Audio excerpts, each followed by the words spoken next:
자, 첫 번째 시간은 GCP 소개입니다. 오늘 세션 진행하면서 제가 GCP라는 단어를 굉장히 많이 사용하고 여러분들도 이 장표에서 많이 보시게 될 텐데 다들 아시겠지만 GCP는 구글 클라우드 플랫폼의 약자입니다. 자, 그럼 구글 클라우드가 무엇인지 저와 함께 한번 알아보시죠. 아마 여기 계신 대부분의 분들은 이미 클라우드가 뭔지 알고 계실 거예요. 그런데 주변에 누군가가 클라우드에서 일한다고? 그래서 클라우드가 뭐야? 드랍박스나 아이클라우드 같은 거야? 이렇게 묻는다면 생각보다 쉽고 명확하게 설명하기가 어렵습니다. 자, 클라우드 컴퓨팅에는 미국 국립표준기술연구소가 제안한 클라우드 컴퓨팅 정의에 따라서 다음과 같은 5가지 기본 속성이 있습니다. 주문형 셀프 서비스, 광범위한 네트워크 액세스, 리소스 풀링, 신속한 유연성, 측정형 서비스. 자, 그런데 이 클라우드가 뭐야? 라는 질문에 미국 국립표준기술연구소 이야기를 하는 순간 이미 어렵기 시작해요. 우리 조금 더 쉽게 생각해 봅시다. 여러분들이 웹 어플리케이션을 만들건 게임을 만들건 해당 서비스를 호스팅하는 서버가 필요합니다. 데이터를 담을 DB 서버도 필요하겠죠. 그런데 이 서버들을 인터넷과 연결할 네트워크도 필요합니다. 이런 서비스를 운영하는 데 필요한 서버, 데이터베이스, 네트워크, 이런 다양한 IT 리소스들을 직접 우리 회사 서버 시대에 구매하고 설치해서 사용하는 게 아니라 인터넷을 통해서 버튼 몇 번만 클릭하면 가상의 데이터 센터를 구축하실 수 있고 필요한 IT 리소스를 사용하실 수 있게 되는 거죠. 여러분들이 집에서 전기를 사용하실 때 스위치를 이렇게 껐다 켰다 하시죠. 그런데 실제 전기요금은 사용한 만큼만 지불을 합니다. 마찬가지로 여러분이 필요하실 때 IT 리소스를 할당받고 유저 트래픽이 몰려서 더 많은 지원이 필요하시면 더 많이 사용하고 트래픽이 줄면 덜 사용하고 요금은 사용한 만큼만 지불하는 것이 바로 클라우드 서비스입니다. 클라우드 시대의 퍼스트 웨이브, 첫 번째 물결은 코로케이션이었습니다. 기업들이 데이터 센터를 직접 짓는 방법도 있지만 이럴 경우에 굉장히 돈이 많이 들어가겠죠. 그래서 데이터 센터의 물리적 공간들을 임대해서 다수의 기업이 함께 사용하는데 이게 바로 코로케이션 방식입니다. 두 번째 물결은 가상화입니다. 가상화가 등장하기 이전에 기업들의 이제 전통적인 방식은 하나의 서버에 하나의 운영체제, 하나의 프로그램을 운영해서 각 서버가 가진 시스템 자원 중에 약 50%에서 70%만 사용할 수 있었고 대부분의 기업들의 실제 서버 사용량은 30% 미만이라고 합니다. 서버 한 대 가격이 굉장히 비싼데 이 비싼 물리적 서버를 최대한 효율적으로 사용하기를 원했고 각 서버가 100% 성능을 발휘할 수 있도록 원했습니다. 즉, 한 대의 물리적 장비를 마치 여러 대의 장비처럼 활용하거나 여러 장비를 하나의 장비처럼 묶어서 사용하기를 원했고 이로 인해 등장한 기술이 가상화입니다. 가상화 환경의 경우도 사용자가 인프라를 제어하고 구성하는 환경입니다. 약 10년 전에 구글은 가상화 모델로는 비즈니스의 진행 속도가 부족하다는 것을 인식을 하고 컨테이너 기반 아키텍처로 전환했습니다. 이 아키텍처는 완전히 자동화된 탄력적인 제3의 물결 클라우드로 자동화된 서비스와 확장 가능한 데이터의 조합으로 구성됩니다. 어플리케이션을 실행하는 데 사용되는 인프라를 서비스를 통해서 자동으로 프로비저닝하고 구성합니다. 현재 구글 클라우드는 이러한 기술들을 구글 고객들에게 제공하고 있습니다. 구글 클라우드는 이런 전통적인 IT 리소스, 컴퓨팅 서버, DB, 네트워크뿐만 아니라 다양한 형태로 서비스를 제공합니다. 많이들 들어보셨을 단어 중에 IaaS라고 해서 Infrastructure as a Service, 말 그대로 인프라를 서비스 형태로 제공하는 겁니다. 기존 온프렘 환경에서 익숙하게 사용되던 컴퓨팅, 스토리지, 네트워크 등을 가상화 형태로 서비스를 제공합니다. 파스 같은 경우는 플랫폼 애즈 서비스의 약자이고 여러분들이 직접 인프라를 관리하는 것보다는 그 위에서 배포되는 어플리케이션 로직 개발에 집중할 수 있도록 자동으로 필요한 리소스들을 프로비저닝하고 액세스할 수 있도록 플랫폼 형태로 제공하는 서비스입니다. 이 밖에 그 중간쯤에 있는 하이브리드 형태의 구글 쿠버네티스 엔진이라든지 서버를 전혀 프로비저닝 하지 않고 이벤트 형식으로 코드 로직만 호출할 수 있는 서버리스 형태인 클라우드 펑션스, 또 그 외에 다양한 자동화된 관리형 서비스들을 제공하고 있습니다. 다음으로 구글의 네트워크 인프라를 빼놓고 말할 수 없는데요. 공개된 리서치에 따르면 구글의 네트워크는 매일 전 세계 인터넷 트래픽의 최대 40%를 전달합니다. 구글 네트워크는 세계 최대 규모이고 수년에 걸쳐서 수십억 달러를 투자해서 이 네트워크를 구축했습니다. 그림과 같이 땅 밑에, 바다 밑에 해저 케이블을 전 세계에 걸쳐서 구축해뒀습니다. 이 네트워크는 굉장히 높은 처리량과 또 최저 지연 시간을 제공하도록 설계되어 있는데요.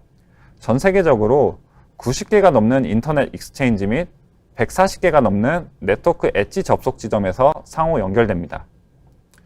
인터넷 유저가 구글 리소스의 트래픽을 전송하면 유저와 가장 가까운 곳에 있는, 즉 가장 작은 레이턴시를 가진 엣지 접속 지점의 캐싱 노드에서 요청에 응답하게 됩니다. 구글 클라우드는 리전 및 영역으로 구성되어 있습니다. 리전은 여러 영역으로 구성된 독립적인 지리적 위치를 나타내고요. 우리가 흔히 존이라고 부르는 이 영역은 리전 내에서 구글 클라우드 리소스의 배포 위치라고 보시면 됩니다. 영역을 리전 내에 있는 싱글 포인트 페일리어, 단일 장애 도메인이라고 생각하시면 되고요. 하나의 존, 하나의 영역에서 장애가 발생하더라도 여러분들의 어플리케이션 서비스에 지장이 가지 않도록 고가형성과 내결함성을 갖추기 위해서 리전 내에 여러 영역에 걸쳐서 어플리케이션을 배포하실 수 있습니다. 자연재해로 인한 리전 단위 손실을 방지하려면 재복구 계획을 세우고 기본 리전이 손실되는 그런 예상 밖의 상황에서 어플리케이션을 복원하실 수 있습니다. 구글 클라우드의 서비스와 리소스는 영역별 또는 리전별로 제공되거나 클라우드 스토리지나 빅쿼리 등의 서비스들은 멀티 리전으로 구글에서 관리할 수 있습니다. 2021년 9월 현재 기준으로 지도에서 보시는 것 같이 전 세계 27개 리전과 82개 영역을 가지고 있고요. 추후에 카타르의 도하, 캐나다의 토론토, 프랑스의 파리, 이태리의 밀란 토리노, 칠레의 산티아고, 스페인의 마드리드, 미국 콜럼버스 등 여러 개의 리전이 확장 예정입니다. 요즘 전 세계 많은 기업들이 ESG 경영을 선언하고 있는데요. ESG, Environment, Social, Governance. 그 중에서 Environment 측면에서 구글 클라우드는 정말 많은 노력을 해왔습니다. 이 이미지는 핀란드 하미나에 위치한 구글의 데이터 센터인데요. 구글이 보유한 데이터 센터 중에 가장 효율적이고 진보된 곳 중 하나입니다. 세계 최초로 이제 핀란드만의 해수를 사용하는 냉각 시스템을 갖춘 데이터 센터이고요. 구글은 이제 해수 에너지 외에도 전 세계적으로 풍력, 태양광 에너지를 가장 많이 구매하는 기업 중에 하나입니다. 저희는 2007년 이후로 100% 탄소 중립을 실천해 왔고요. 데이터 센터용 재생에너지 사용률이 곧 100%에 도달합니다. 데이터 센터 안에 있는 물리적 서버렉은 엄청난 양의 에너지를 사용하는데요. 기존 데이터 센터들은 모두 합치면 전 세계 전기의 약 2% 정도를 사용한다고 합니다. 구글은 데이터 센터를 이제 최대한 효율적으로 실행하기 위해서 노력을 하고 있고요. 또 데이터 센터의 리소스 효율성을 높이고 낭비를 줄이기 위해서 이런 프레임워크를 도출하는 표준인 ISO 14001 인증을 세계 최초로 획득하였습니다. 클라우드를 도입하시려는 고객분들을 만나면 공통적으로 주시는 질문 중에 하나가 바로 비용입니다. 앞에서 잠깐 말씀드렸지만 클라우드는 여러분들이 사용하는 만큼 비용이 청구되는 구조입니다. 그래서 이 클라우드를 비용 효율적으로 사용하시는 것이 이제 전체 비용을 줄이는 데 굉장히 큰 도움이 됩니다. 구글 클라우드에서는 다음과 같은 다양한 방법으로 비용 효율적으로 클라우드를 사용하실 수 있도록 가격 정책을 제공합니다. 기본적으로 분단위 증가분 결제 방식을 제공하고요. 컴퓨팅 엔진 같은 경우에 최초 1분 이후에는 초단위 결제 방식을 제공합니다. 한 달에 25% 이상 사용하는 경우에 자동으로 지속 사용 할인이 적용되고요. 만약에 년 단위로 장기간 사용할 인스턴스라면 미리 예약을 하셔서 약정 할인 형태로 높은 할인율을 적용받으실 수 있습니다. 이제 선점형 같은 경우에는 이제 훨씬 낮은 가격으로 인스턴스를 사용할 수 있지만 이제 다른 쪽에서 해당 리소스가 필요할 경우에 인스턴스가 중지될 수 있습니다. 이제 커스텀 VM 유형 같은 경우는 인스턴스 스펙을 어플리케이션에 맞게 미세 조정하실 수 있어서 워크로드에 맞게 가격을 맞춤 설정하실 수 있습니다. 또 이 장표 아래 보이시는 링크에 접속하시면 온라인 가격 계산기를 사용해 보실 수 있는데요. 이걸 통해서 구글 클라우드 서비스를 이제 사용할 때 예상되는 비용을 간접적으로 책정해 보실 수 있습니다. 또 한 가지 많이 주시는 질문 중에 하나가 바로 보안에 관련된 질문입니다. 클라우드 보안 안전한가요? 어디 뉴스 보면 막 클라우드 데이터 막 유출되고 이런 거 본 것 같은데, 구글 같은 경우는 태생부터 이제 고객의 데이터를 다루는 기업이기 때문에 전 세계 최고 수준의 보안을 가지고 있고 또 보안에 투자하고 있습니다. 구글 데이터 센터는 세계 최고 수준의 물리적 보안 레이어를 제공하고 있고요. 여러분들이 직접 보안 시스템이나 보안 인력을 데이터 센터에 운영하실 필요가 없게 됩니다. 데이터 센터 간에 이동하는 모든 인프라 RPC 트래픽이 자동으로 암호화가 되고요.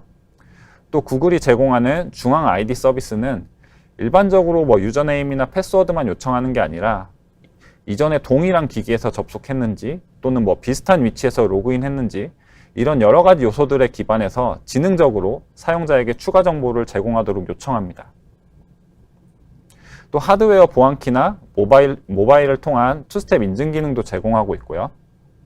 또 구글은 대부분의 어플리케이션들이 물리적 스토리에 직접 액세스하는 게 아니라 이 가상의 스토리지 서비스 레이어를 통해서 간접적으로 액세스하고 이런 스토리지 서비스 레이어에 암호화가 적용되게 되어 있습니다.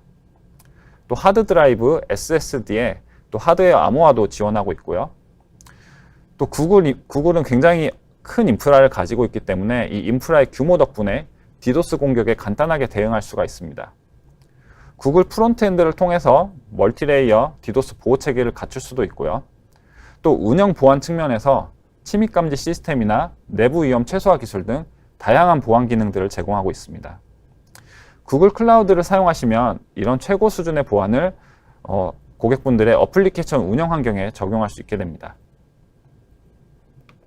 정리하자면 구글 클라우드를 사용하는 이유는 이런 보안성, 안정성, 확장성이 뛰어난 구글 인프라를 기반으로 어플리케이션을 빌드, 테스트, 배포할 수 있기 때문입니다. 구글 클라우드의 제품과 서비스는 대략 컴퓨팅, 스토리지, 빅데이터, 머신러닝 이렇게 크게 4가지로 분류할 수 있습니다. 이제 컴퓨팅을 활용하는 데는 컴퓨터 엔진을 통해서 가상 머신을 활용하거나 또는 구글 쿠버네티스 엔진을 사용해서 관리형 플랫폼에서 컨테이너를 실행할 수도 있고요. 앱 엔진 같은 관리형 플랫폼에서 어플리케이션을 배포하시거나 또는 클라우드 펑션을 이용해서 이벤트 기반의 서버리스 코드를 실행하실 수 있습니다. 그리고 스테이트리스 컨테이너를 관리형 서비스로 실행하는 클라우드 런 서비스도 제공합니다. 오늘 클라우드 온보드 시간에서는 뒤에서 컴퓨터 엔진과 구글 쿠버네티스 엔진에 대해서 조금 더 자세히 알아볼 예정입니다. 또 구글 클라우드는 클라우드 빅테이블, 클라우드 스토리지, 클라우드 시퀄, 클라우드 스패너, 파이어스토어 등 다양한 스토리지 서비스를 제공하는데요. 각 스토리지 서비스의 작동 방식과 사용 케이스를 오후의 스토리지 시간에 조금 더 자세히 다룰 예정입니다. 구글은 결국에 모든 기업들이 기술을 통해서 경쟁할 거라고 생각하고 있습니다. 어떤 산업이나 규모에 상관없이 결국에는 기술로서 경쟁을 할 텐데 대부분 이 기술은 소프트웨어일 확률이 높죠. 그리고 뛰어난 소프트웨어는 데이터를 중심으로 합니다.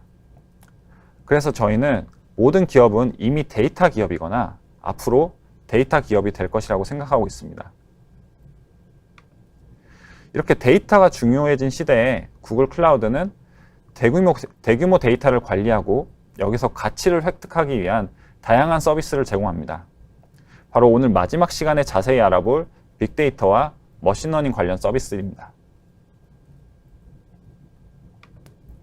여러분들이 클라우드를 사용하시면서 의도치 않게 클라우드 사용량에 대해서 이제 청구액이 너무 많이 발생하는 이런 일을 방지하시려면 구글 클라우드에서 다음과 같은 4가지 도구를 제공하고 있습니다.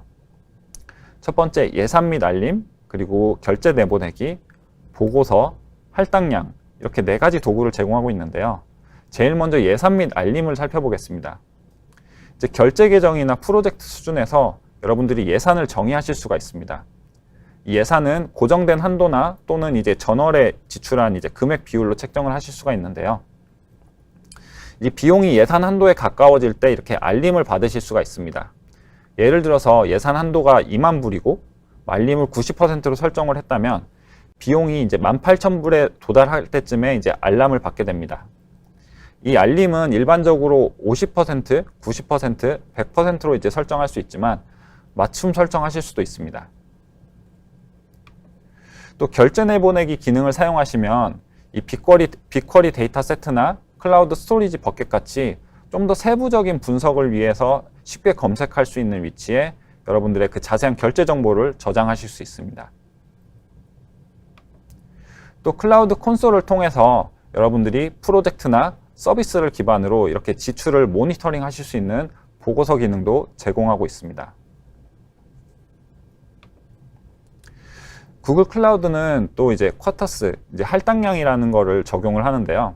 이 할당량 같은 경우는 이제 오류나 악의적인 공격으로부터 여러분들의 리소스가 과다하게 사용되는 것을 방지하고 이 고객분들의 계정 소유자랑 저희 구글 클라우드 전체 커뮤니티를 모두 다 보호할 수 있도록 고안되었습니다. 이 할당량에는 2가지 유형이 있는데요. 비율 할당량과 할당량이 있습니다. 둘 다 프로젝트 수준에서 적용이 되는데요. 비율 할당량 같은 경우는 이제 특정 시간 후에 재설정이 됩니다. 예를 들어서 GKE 같은 경우에 구글 쿠버네티스 엔진 같은 경우에 여러분들 100초마다 API 호출이 1000개로 할당량이 정해져 있습니다. 그래서 이 100초 이후에는 이 할당량 한도가 재설정되는 구조입니다. 이 할당량 같은 경우에는 프로젝트에서 사용할 수 있는 리소스의 수를 관리하게 되어 있습니다. 예를 들어서 구글 클라우드 프로젝트에서 VPC 네트워크 같은 경우는 이제 5개까지 허용을 합니다. 이제 프로젝트가 기본적으로 모든 이제 동일한 할당량으로 시작을 하지만 이제 구글 클라우드 서포트를 통해서 할당량 변경을 요청하시면은 일부 할당량 같은 경우 변경이 가능합니다. 지금까지 구글 클라우드에 대해서 간단히 소개를 드렸는데요. 본격적으로 구글 클라우드를 시작하기 위해서 꼭 알아야 할 몇 가지가 있습니다. 제일 먼저 이 공유 책임 모델에 대해서 간략히 설명을 드릴 텐데요. 여러분들이 온프렘 환경에서 서비스를 직접 운영하시면 인프라 하드웨어 관리부터 OS, 네트워크, 이제 여러 가지 부분들에 대한 보안 책임을 직접 가져가시게 될 거예요. 근데 구글 클라우드를 사용하시면 여러분들이 직접 그 구글 데이터 센터에 물리적으로 접근하실 수도 없고 하드웨어에 직접 이렇게 관리를 하실 수가 없게 되죠. 그래서 이렇게 여러분들이 직접 컨트롤 하실 수 없는 부분, 인프라에 대한 보안 관리는 구글이 책임을 가져가고 또 그 인프라 위에서 여러분들이 개발하고 운영하시는 어플리케이션 단의 보안, 어플리케이션 데이터를 어디에 보관하고 누가 접근하게 할 수 있는지 이런 액세스 정책에 대한 보안 관리는 여러분들이 책임을 가져가는 형태입니다. 저희 인프라 서비스인지 플랫폼 서비스인지 또는 완전 관리형 서비스인지에 따라서 구글과 여러분들이 나눠 가지는 책임의 범위가 조금 달라집니다.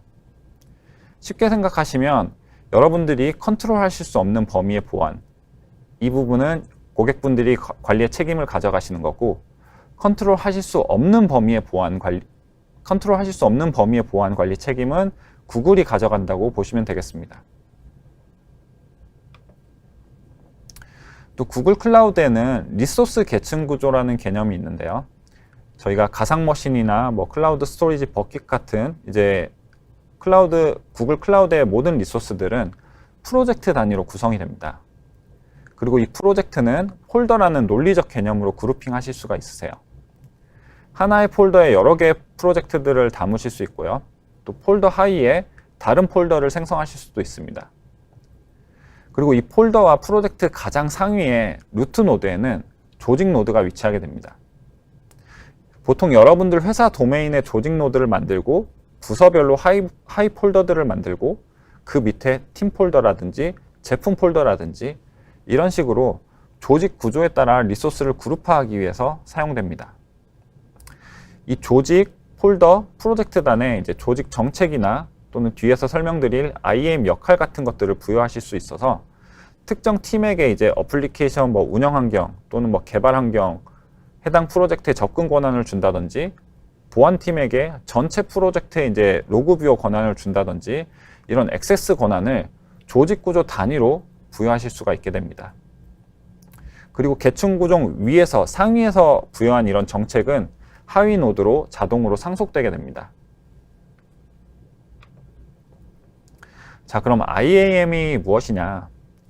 쉽게 생각하면 무엇을 어느 리소스에 할 수 있느냐, 이런 접근 권한을 컨트롤하는 서비스라고 생각하시면 됩니다.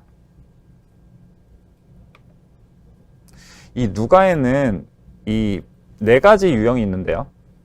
구글 계정, 구글 그룹, 서비스 계정, 또 전체 워크스페이스나 클라우드 ID 도메인일 수 있습니다. 그리고 이 무엇을 같은 경우에는 IAM의 롤, 역할에 해당되는데요. 이 IAM 역할은 여러 가지 권한의 모음집이라고 생각하시면 됩니다. 예를 들어서 빅쿼리 어드민이라는 역할은 빅쿼리 관련 모든 작업을 할 수 있는 여러 가지 권한들을 가지고 있습니다. 이 IAM 역할은 크게 베이스 기본, 프리디파인드 사전 정의, 커스텀 이렇게 3가지 종류가 있습니다. 이 기본 역할 같은 경우는 오너, 에디터, 뷰어 이런 식의 역할로 이루어져 있고 각 역할은 굉장히 많은 권한들을 가지고 있습니다. 사전 정의 같은 경우는 각 서비스별로 필요한 권한을 미리 정의해 두는 역할이고요. 예를 들어서 빅쿼리 어드민이라든지 컴퓨터 뷰어라든지 이렇게 특정 서비스에 대한 권한들을 모아놓은 역할입니다. 커스텀 같은 경우는 여러분들이 좀 더 세세하게 서비스에 대한 접근 권한을 원하는 것들만 모아서 새로운 역할을 만들 때 사용됩니다. 어느 리소스에 같은 경우는 이 IAM 역할을 어느 리소스단에 부여할 것인가입니다. 제가 만약 북쉘프라는 어플을 개발하는 개발팀이라면 이 북쉘프 프로젝트 리소스에만 접근할 수 있도록 해당 프로젝트에서 제 계정에 IAM 역할을 부여하는 방법입니다. 이렇게 사용자 계정이나 또는 팀 단위로 권한을 부여하고 싶으시면 그룹을 사용하셔서 조직 계층 구조에서 폴더나 프로젝트단에 필요한 IAM 역할을 부여하시면 됩니다. 오늘 이제 실습 시간에도 직접 퀵랩을 통해서 실습을 하시면서 경험을 해보시겠지만 구글 클라우드와 상호작용하실 수 있는 방법 중에 크게 4가지가 있습니다. 이제 첫 번째는 구글 클라우드 콘솔을 사용해서 웹 사용자 인터페이스 방식으로 사용하시는 방법이 있고요. 그리고 클라우드 SDK나 클라우드 쉘을 통해서 커맨드 라인 툴 사용하듯이 사용하는 방법이 있습니다. 그리고 클라우드 콘솔이라는 모바일 앱을 또 제공을 합니다. 그래서 여러분들이 핸드폰을 통해서 모바일 앱으로 구글 클라우드를 이제 사용하실 수도 있고요. 또는 REST 기반 API를 통해서 여러분들 어플리케이션 개발할 때 API를 호출하는 방식으로도 구글 클라우드와 상호작용하실 수 있습니다. 클라우드 마켓플레이스 같은 경우에는 이제 소프트웨어 패키지를 빠르게 배포하기 위한 도구입니다. 구글이 제공하는 솔루션이나 또는 타사 공급업체가 제공하는 솔루션을 찾으실 수 있고요. 소프트웨어나 가상머신 인스턴스, 스토리지, 네트워크 이런 설정들을 수동으로 구성하실 필요 없이 최소한의 노력으로 구글 클라우드를 사용하실 수 있습니다. 또 원하시는 경우에 시작하시기 전에 많은 항목들을 수정하실 수도 있습니다. 클라우드 마켓플레이스에 있는 대부분의 이제 소프트웨어 패키지는 구글 클라우드 일반 사용요금 외에는 추가 비용이 없습니다. 다만 일부 이제 상업용 라이센스 소프트웨어를 사용하는 타사에서 게시한 이미지는 해당 이미지에 대한 사용 요금을 부과합니다. 하지만 이제 사용 전에 월간 요금 추정치를 보여주고요. 또 이 추정치에는 다만 이제 네트워크 요금은 포함되어 있지 않습니다. 보시는 화면은 마켓플레이스의 이제 카탈로그인데요. 이제 바로 사용하실 수 있는 개발 스택, 솔루션, 서비스를 제공해서 개발 속도를 향상시킬 수 있습니다. 이제 프로덕션 등급 솔루션을 클릭 몇 번으로 배포하실 수도 있고요. 또 모든 구글 클라우드나 이제 타사 서비스에 대해서 청구서 하나로 청구가 가능합니다. 디플로이먼트 매니저를 사용해서 솔루션을 관리하게 되고 보안 업데이트를 사용하실 수 있을 때 알림을 받게 됩니다. 오늘 강의 이후에 여러분들이 직접 구글 클라우드 실습을 하실 수 있게 퀵랩이라는 실습 툴에 이제 쿠폰을 제공해 드릴 텐데요. 이 퀵랩은 여러분들이 구글 클라우드의 리소스들을 정해진 시간 동안 추가 비용 없이 사용할 수 있는 샌드박스 환경을 제공합니다. 그럼 오늘 퀵랩 실습을 어떻게 진행하는지 5분 정도 짧은 데모 영상으로 소개를 드리겠습니다. 여러분들 등록하신 이메일로 오늘 퀵랩 사용해 보실 수 있는 링크를 하나 보내드렸습니다. 이제 해당 링크를 클릭하셔서 퀵랩스 및 구글 클라우드 살펴보기 이 랩으로 들어오시면 되는데요. 이제 링크 여실 때 그냥 일반 모드로 여시지 마시고 여기 브라우저의 인코그니토 모드나 또는 다른 브라우저의 이제 시크릿 모드 클릭하셔서 이제 해당 링크를 들어오시기 바랍니다. 이렇게 이제 랩에 들어오셨으면은 아마 우측 상단에 사인업이나 이제 로그인 버튼이 있을 거예요. 만약에 기존에 퀵랩 계정이 있으신 분들은 그냥 로그인 하시면 되고요. 없으신 분들은 무료 가입이니까요. 사인업 하셔가지고 진행하시면 됩니다. 정상적으로 로그인 하신 분들은 좌측에 이제 실습 시작 버튼을 클릭을 하시면요. 잠깐 기다리시면 이렇게 구글 콘솔 열기라는 버튼이 생길 거예요. 이렇게 여기 구글 콘솔 열기 버튼을 클릭하시면 자동으로 이제 테스트 용도로 사용할 수 있는 테스트 계정이 들어가 있을 겁니다. 이 계정은 여기 보시는 이제 테스트 환경에서 사용하는 사용자 이름이고요. 바로 밑에 있는 비밀번호를 복사를 하신 다음에 테스트 계정 다음 눌러주시고 복사한 비밀번호 바로 넣어주시고 그러면 이제 구글 클라우드를 사용하는 이제 텀즈 앤 서비스 이제 목록이 나오는데 이거 억셉트 해주시고요. 클라우드 콘솔에 이제 접속을 하게 되면은 마찬가지로 이제 텀즈 오브 서비스 클릭 부분들을 이제 클릭하시고 이메일 업데이트 안 하셔도 되고요. 어차피 테스트 계정이니까 이제 어그리 하신 다음에 자 이러면 구글 클라우드 콘솔 환경에 접속을 하실 수가 있으세요. 이제 여기 이 실습에서는 이제 45분 동안 해당 콘솔을 사용하실 수가 있는 거고요. 여기 보시면은 그 좌측 상단에 이 퀵랩 프로젝트 아이디가 있어요. 프로젝트 아이디가 있는데 여기 보시면 GCP 프로젝트 아이디 이 프로젝트 아이디와 동일한지 꼭 확인을 해주시기 바랍니다. 저희가 이제 브라우저 열 때 인코그니토 모드나 이제 시크릿 모드로 진행을 해달라고 하는 이유가 간혹 이제 기존의 구글 클라우드 계정을 이미 가지고 계신 분들이 이 퀵랩 계정을 사용할 때 본인도 모르게 이제 테스트 계정이 아니라 본인 계정으로 접속하셔서 실습을 진행하다가 이제 리소스를 사용하면서 과금이 발생하는 그런 사태가 벌어질 수도 있어요. 그렇기 때문에 반드시 테스트 계정으로 접속을 했는지 그리고 GCP 프로젝트 아이디 이게 동일한지 확인을 하신 다음에 실습을 진행을 하시면 됩니다. 이제 처음 디폴트 화면은 아마 이렇게 영문으로 메뉴들이 되어 있을 텐데요. 이제 우측 상단에 이 메뉴 버튼을 누르셔가지고 이 프리퍼런스 들어가셔서 이제 랭귀지 세팅을 변경하실 수가 있습니다. 그래서 이 랭귀지에서 한국어를 클릭을 하시고 세이브를 누르시면은 콘솔 화면이 이제 한국어로 변경이 돼서 좀 더 원활한 실습을 진행을 하실 수가 있을 거예요. 콘솔 환경, 이제 실습 환경이 세팅이 되었다면은 이 퀵랩에 이제 자세하게 가이드가 나와 있습니다. 그래서 셀프 페이스로 본인 속도에 맞게 이 가이드를 차근차근 내려가면서 읽어보시면서 이제 퀵랩이 어떻게 작동을 하는지 그리고 이제 클라우드 콘솔 액세스 어떻게 하는지, 프로젝트 구성이 어떻게 되는지, 탐색 메뉴나 저희 IAM 역할 권한, API 및 서비스, 여러 가지 실습들을 해보실 수가 있습니다. 실습들을 다 종료를 하고 난 뒤에는 이 실습 종료를 클릭을 하시고요. 종료 후에 이제 피드백을 남겨주세요.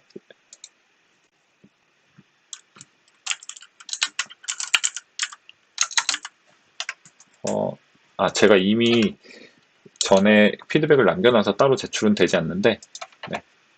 이렇게 실습 종료를 하고 나면 여러분들 이제 계정으로 한 달 동안 사용하실 수 있는 이제 구독권 코드가 이제 자동으로 들어가게 됩니다. 그래서 여러분들이 이 해당 실습 외에도 앞으로 30일 동안 퀵랩에서 다양한 실습들을 해보실 수가 있으세요. 그래서 굉장히 많은 실습들을 가지고 있으니까요. 여러 가지 실습들을 검색하셔서 원하시는 실습을 자유롭게 하실 수가 있습니다. 네, 지금까지 간단하게 GCP에 대해서 소개를 드리고 또 구글 클라우드를 시작하시기 전에 필요한 내용들을 전달을 드렸고 또 오늘 사용하실 퀵랩 어떻게 사용하는지에 대해서 설명을 드렸습니다. 이제 잠깐 휴식 시간을 가진 후에 이따 11시 50분부터 두 번째 모듈을 시작하도록 하겠습니다. 감사합니다.